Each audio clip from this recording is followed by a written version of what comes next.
எப்போதுமே பார்த்தீங்கன்னா 9ஆம் இடத்துல இருக்கக்கூடிய கிரகம் தந்தையின் அந்தஸ்தை பெற்றுவிடும். 7ஆம் அதிபதியே சிலருக்கு பார்த்தீங்கன்னா 9ஆம் இடத்துல நிற்கும். அப்போ பார்த்தீங்கன்னா கட்டிய மனைவியே தகப்பனை போல அந்த ஜாதகருக்கு புத்தி சொல்லி வழி நடத்தக்கூடிய நிலையில் இருப்பார். குடும்பத்தையும் பொறுப்போடு நடத்தி கொள்ளக்கூடிய நிலையில் அந்த ஜாதகனுடைய மனைவி இருப்பார். மனைவி வந்த பிறகு தான் பாக்கிய விருத்தி ஜாதகருக்கு ஏற்படும். எல்லா விதமான பாக்கியங்களும் ஜாதகருக்கு பல்கி பெருகக்கூடிய சூழ்நிலைகள் இருக்கும்.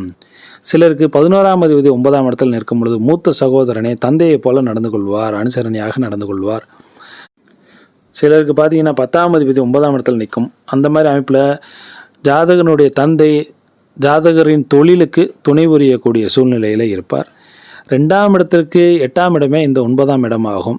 எனவே 9ஆம் இடம் பலமாக இருக்கும் வரை பொருளாதார நிலை, தனவரவு அனைத்துமே தந்தையின் வசமே இருக்கும்.